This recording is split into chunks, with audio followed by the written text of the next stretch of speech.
Hello friends, आज हम इस वीडियो में समरूपता सिमिलरिटी को पढ़ेंगे जो कि ज्योमेट्री का एक पार्ट है। और इसे समझने के लिए हमने एक क्वेश्चन लिया है, इसकी हेल्प से हम इसे समझेंगे। ओके, क्वेश्चन क्या है?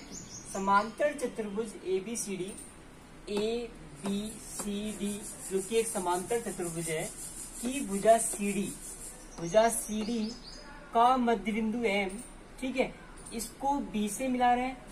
M को B से मिलाने पर रेखा AC को L पर कट कर रही है। यदि AD व BM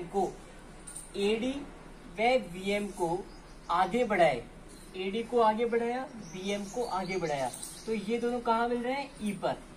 तो सिद्ध करना है कि EL ये वाली साइड BL की दोगुनी होगी। ये क्वेश्चन है।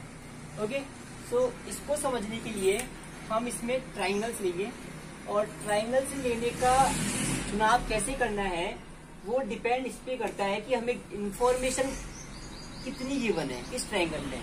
जैसे कि यदि हम D, M और E इस ट्राइंगल को और B, M, C इस ट्राइंगल को लूं, मैं एक तो ये वाला ट्राइंगल और एक ये वाला ट्राइंगल लूं, तो इस वाले ट्राइंगल में देखो हमें ये पता है कि DM जो है वो CD का मध्य बिंदु है। इसका मतलब क्या है कि DM जो हो गई वो CD की आधी हो गई। ऐसे ही BMC में MC जो हो गई वो CD की आधी हो गई। तो हमें ये वाली भुजा इस वाली भुजा के बराबर दे रखी है, इसलिए हम इन दोनों ट्राइंगल्स को लेंगे। सो इन्हें यहाँ बना लेते हैं।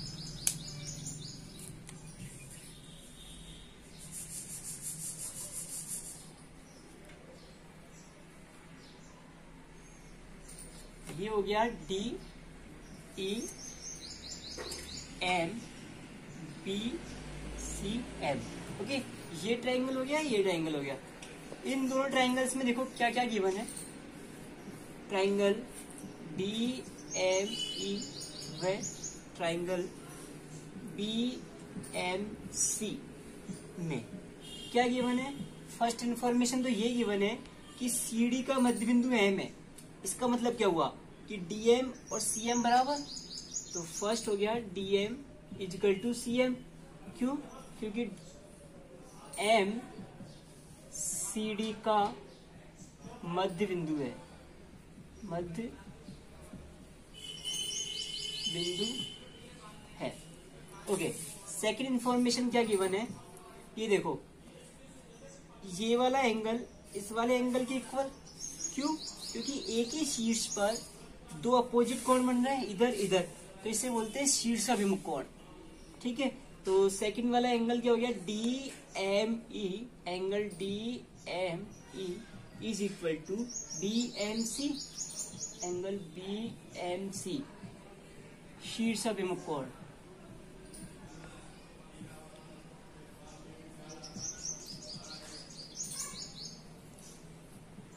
थर्ड इंफॉर्मेशन क्या गिवन है कि ये वाला एंगल इस वाले एंगल के इक्वल है। क्यों?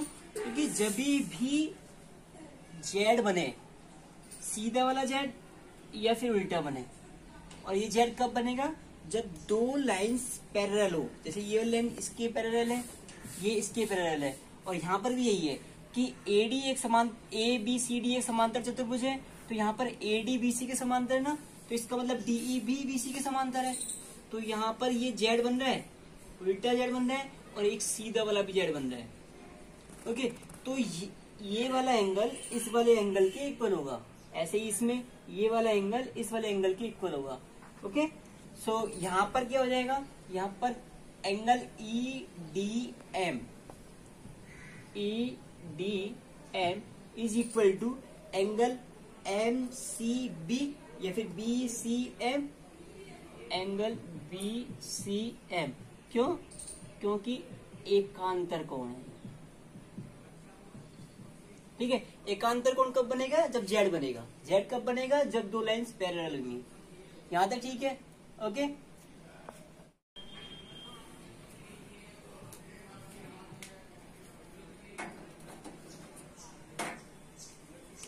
अब देखो दोनों ट्राइंगल्स लिए, ये और ये वाला इन दोनों में ये तीनों चीज बराबर है।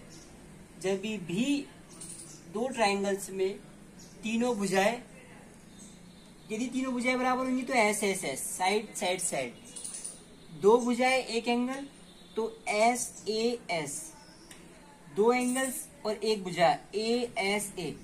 ओके, जब भी ये तीनों चीज बराबर हो, तीन साइड एक एंगल, दो साइड दो एंगल एक साइड, तो दोनों त्रिभुज क्या कहलाएंगे? सर्वांगसम। सर्वांगसम कैसे? त्रिभुज डी एम ई सर्वांगसम होगा त्रिभुज बी एम सी से। क्यों होगा? ए एस ए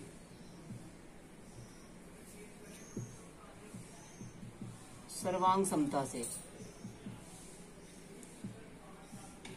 सर्वांग समता का नियम ये है कि यदि कोई भी दो ट्रायंगल्स में तीन भुजाएं बराबर हो, या फिर दो साइड्स और एक एंगल बराबर हो, या फिर दो एंगल और एक साइड बराबर हो, तो वो दोनों त्रिभुज सर्वांगसम कहलाएंगे।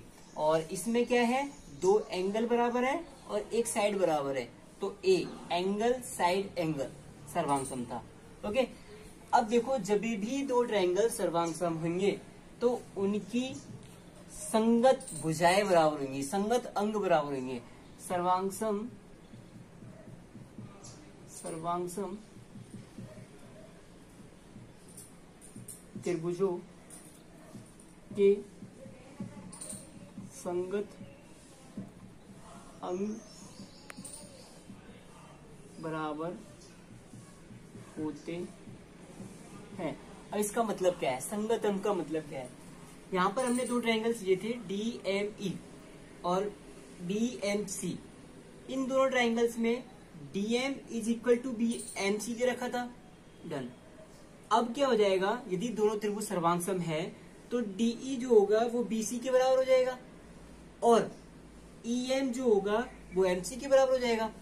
देखो ये था अपना डी एम और ये है बी एम सी। यहां पर हमें ये इसके इक्वल गिवन है, तो ये इसके इक्वल और ये इसके इक्वल हो जाएगी। डीई जो होगी वो इक्वल हो जाएगी बीसी के, और सेकंड वाली चीज एम ई जो होगी वो बीएम के इक्वल हो जाएगी। यहां तक ठीक है? क्यों होंगी? क्योंकि सर्वांगसम त्रिभुजों के संगत अंग बराबर होते हैं। ओके,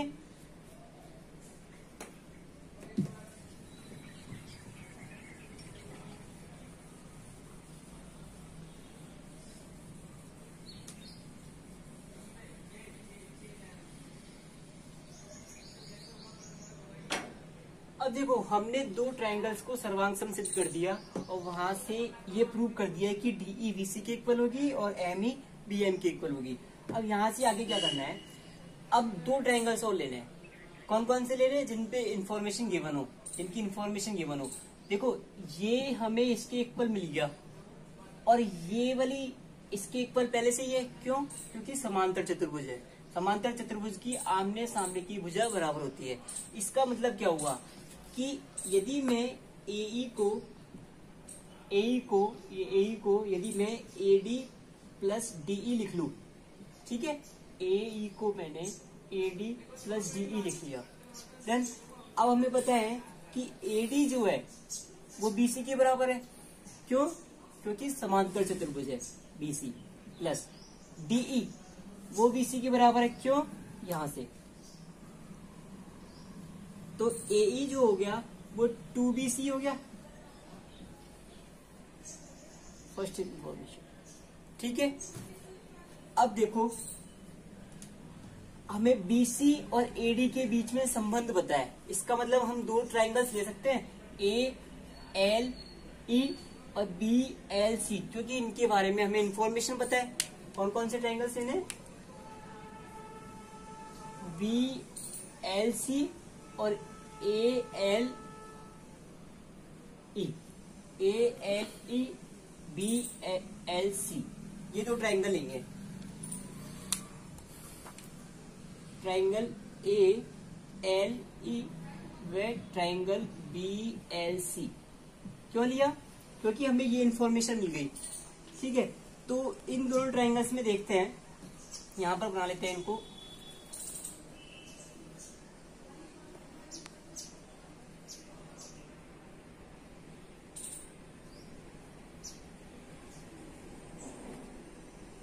ये हो गया बी, ये हो गया एल, ये हो गया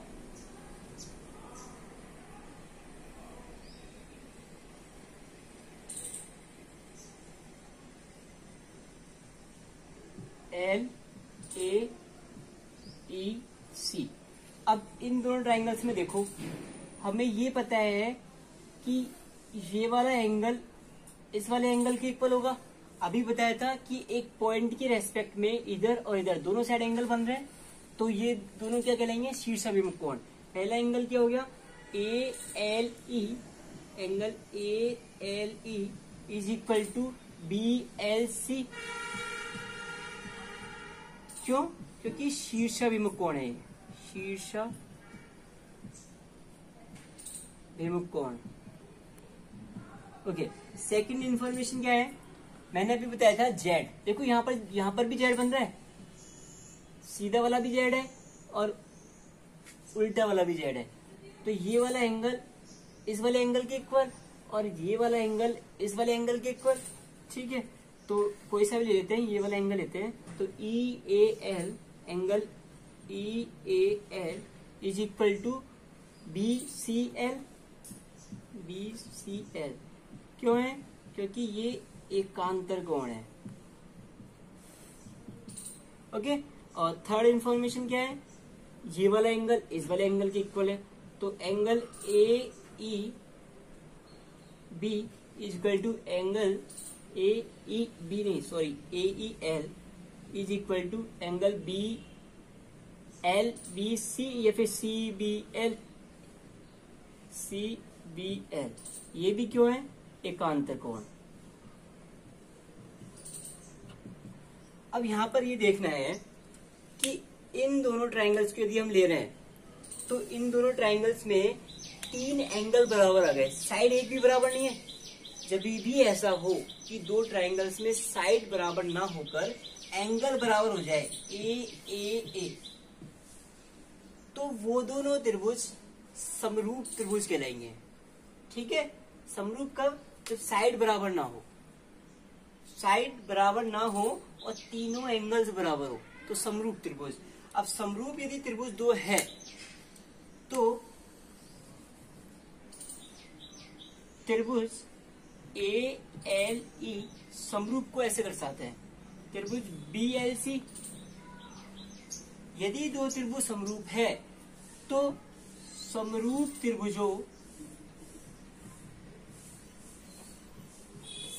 त्रिभुजों के संगत अंगों का अनुपात बराबर होता है। देखो सर्वांग सम में क्या था कि संगत अंग बराबर थे, अंग मतलब कि भुजा भी बराबर थी, एंगल भी बराबर थे। यहाँ पर सिर्फ एंगल बराबर है। एंगल यदि बराबर है, भुजाएं बराबर नहीं है, तो संगत अंगों का अनुपात कैसे? जैसे देखो हमें गिवन क्या है कि AE 2BC के बराबर है, ये जो है वो इसका 2 गुना है, ये गिवन है हमें।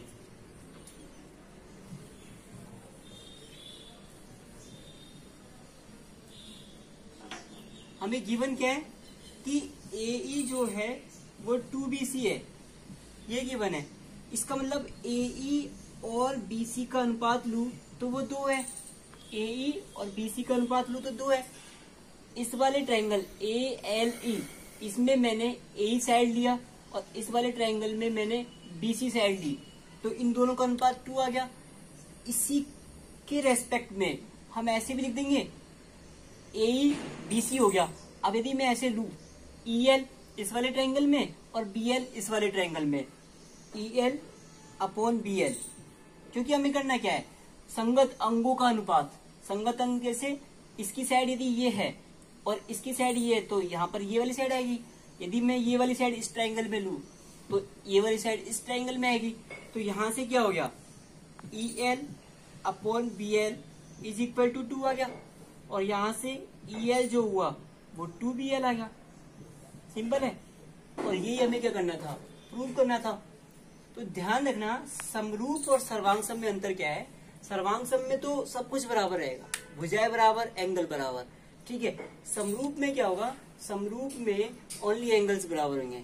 तो यदि एंगल्स बराबर है, जैसे यहाँ पर था तीनों एंगल बराबर थे, ये इसके और ये वाला इसके, तो यदि तीनों एंगल बराबर है और भुजाएं बराबर नहीं है, क्योंकि हमें गिवन था कि ए जो है वो इसकी 2 गुना है, बराबर नहीं है। इसका मतलब ये हुआ कि यदि बराबर नहीं है और एंगल्स बराबर है तो दो त्रिभुज समरूप हो गए, और दोनों त्रिभुज यदि समरूप हो गए तो फिर क्या होगा, उनकी संगत अंग जैसे कि इस वाले ट्रायंगल में कोई भी भुजा ले लो, इस वाले ट्रायंगल में कोई भी भुजा ले लो, जैसे ये वाली इधर ले रहे हैं तो ये भी इधर, ओके। तो इन दोनों का अनुपात हमें गिवन था 2, तो हमने क्या किया, इस वाले ट्रायंगल में ए ले लिया और इस वाले ट्रायंगल में BL ले लिया। EL BL इन दोनों का अनुपात भी इसके बराबर होना चाहिए। ऐसे ही, वैसे हमें ज्ञात नहीं करना, लेकिन हम ऐसे लिख सकते हैं कि AL और LC, ठीक है। तो यहां से ये भी 2 गुना आ जाएगा, AL जो होगा वो 2LC भी आ जाएगा, डन। लेकिन हमें ये प्रूव करना है, इसलिए हमने ओनली EL अपॉन BL लिया, इसका कोई काम नहीं है, डन।